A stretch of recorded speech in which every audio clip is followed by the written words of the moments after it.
Okay, your position looks good, Joe. Let's go Dallas Ion. Haven't got to 1 minute warning yet.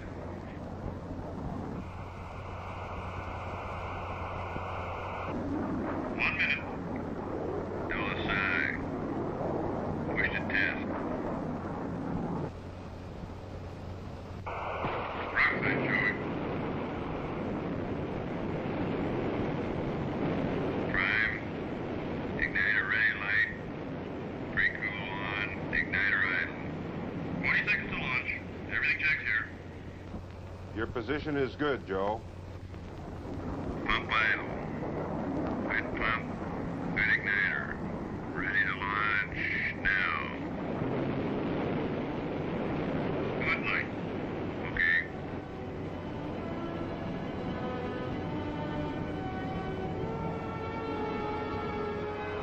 This is the X-15 research aircraft, designed to investigate the problems of manned flight in a near-space environment.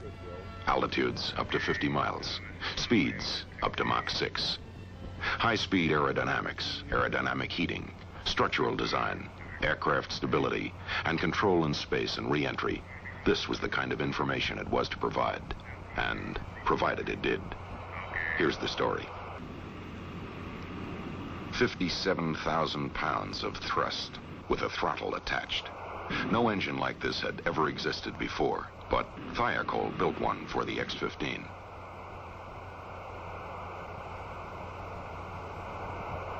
Now, what kind of airframe could be designed to carry such an engine?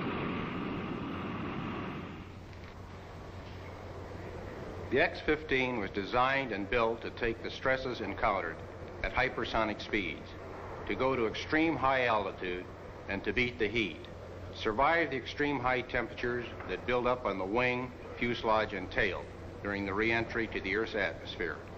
The engineering research contribution we made at North American Aviation to the X-15 project was to take NASA's proposal to build this aircraft and to find out how they could be met. Harrison Storms. He was in charge of the X-15 program at North American Aviation. The X-15 and its B-52 launch aircraft were ready. North American test pilot Scott Crossfield was ready.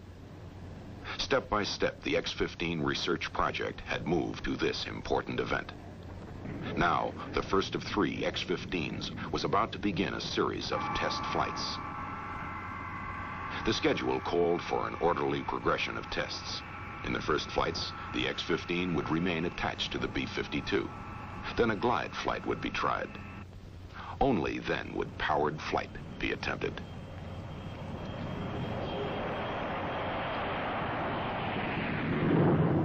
This careful program of flight tests, flown by pilot Scott Crossfield, proved the X-15 would do just what its designers hoped she would.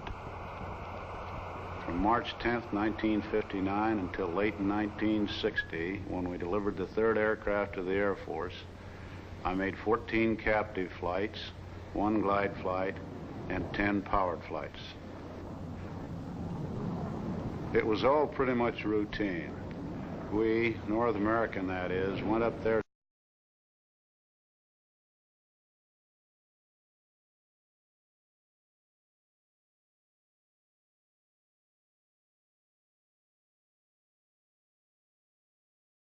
to check out the aircraft.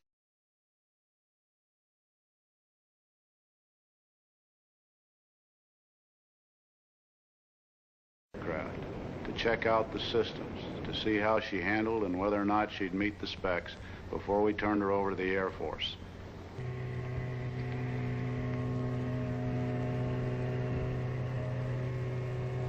The pilot also goes through what is called trouble school, where failure of one or more of the X-15's major systems is simulated. Again, his reaction is monitored. Each pilot gets further practice by making a number of flights in a modified F-104 aircraft. He flies over his upcoming X-15 flight course to establish geographic checkpoints and key altitudes in the landing pattern.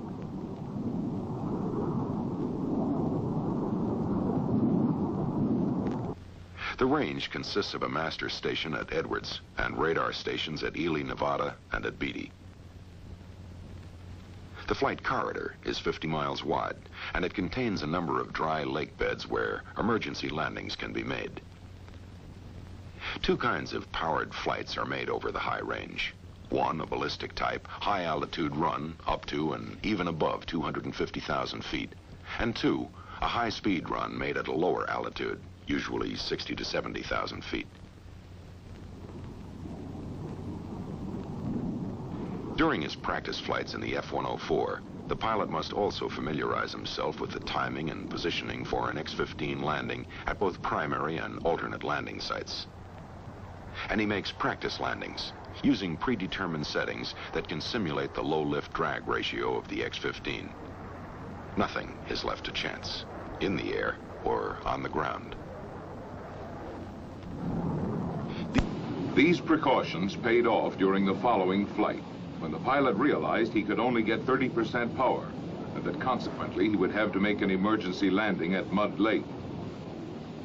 Ready to launch. 5, 4, 3, 2, 1. That's a good light. That's a good light.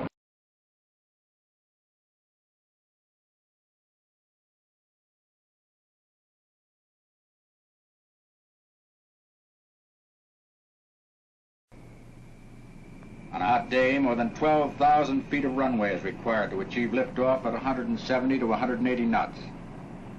Snugly tucked in the X-15 cockpit, the pilot is no doubt recalling the good old days before wing mounting, when he had to squeeze into the cockpit down through the bomb bay.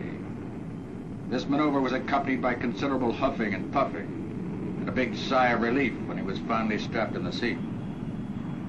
Nothing to do now but sit back, relax, mentally help the B-52 pilot with his flying. Wing mounting of the X-15 permits the ejection seat to be utilized in an emergency, while the aircraft is still attached to the B-52 shackles. Launch checks continue as the pilot tests the attitude control rocket. The high-altitude control system used when the X-15 is on an altitude flight profile above the usable atmosphere. At extremely high altitudes, the conventional aerodynamic control surfaces are not sufficiently responsive for complete flight control. So attitude control rockets are necessary. Pitch and yaw rockets are located in the nose. The roll rockets are located on each wingtip. The underside of the X-15 is now building up a coating of frost on the outside of the liquid oxygen tank due to the intense cold of the liquid oxygen at a temperature of minus 300 degrees Fahrenheit. The auxiliary power units are now started. Note the exhaust trail going over the horizontal stabilizer. Launch. Light roll-off occurs as the shackles release. The X-15 engine is started, and the aircraft accelerates rapidly, quickly leaving the B-52 far behind. On this flight, the plan called for a buildup of 1,500 pounds per square foot of dynamic pressure before pull-up. Again the launch. Photographed by X-15 camera number 1. Note the rapid acceleration as the aircraft drops away from B-52, and the steep climb-out angle.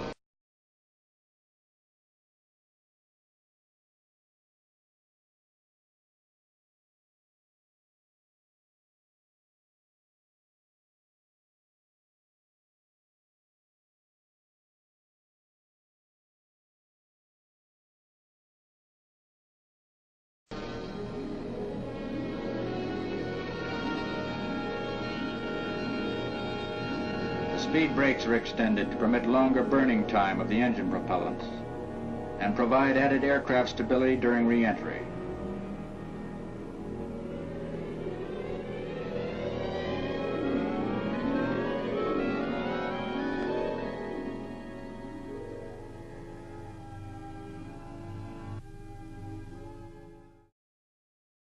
Peak altitude of 317,000 feet planned for this flight is now achieved. X-15 camera number 5 shows the pilot's reaction to zero-G state.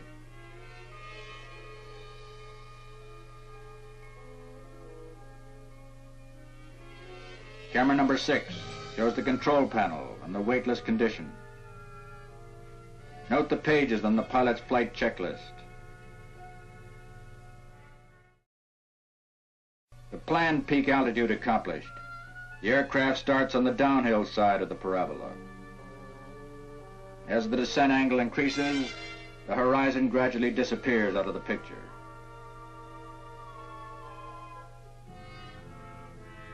Now the pullout to level flight, and the horizon once again is seen behind the tail of the aircraft.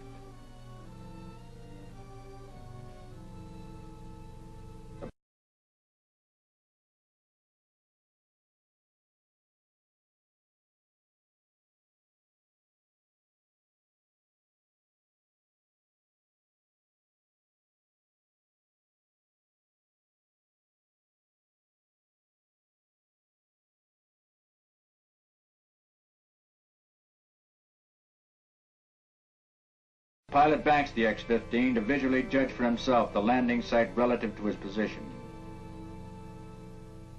The speed brakes close and the pilot guides the aircraft into an approach pattern for a landing on Rogers Dry Lake.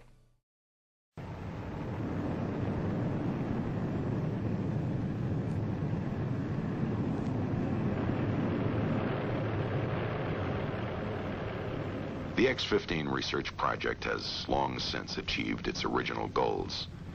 The aircraft has been flown successfully more than 120 times, and although setting new records wasn't its purpose, it has set a few along the way. Altitude, 67 miles. Speed, Mach 6, 4,104 miles an hour, the highest and fastest a winged aircraft has ever flown.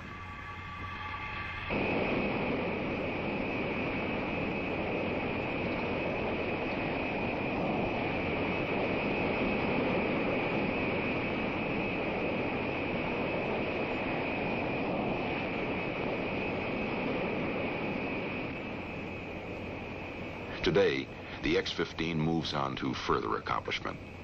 But now the Thoroughbred has become a workhorse, carrying a heavy payload of instruments, undertaking studies of the near-space environment possible before only with unmanned satellite and rocket-borne probes.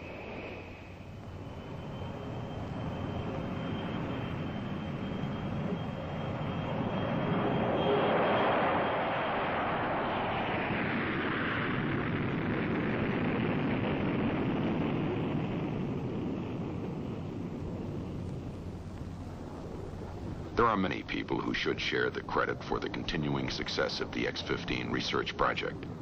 But perhaps they will understand if we seem to focus on those who have actually flown the many research aircraft since the X-1.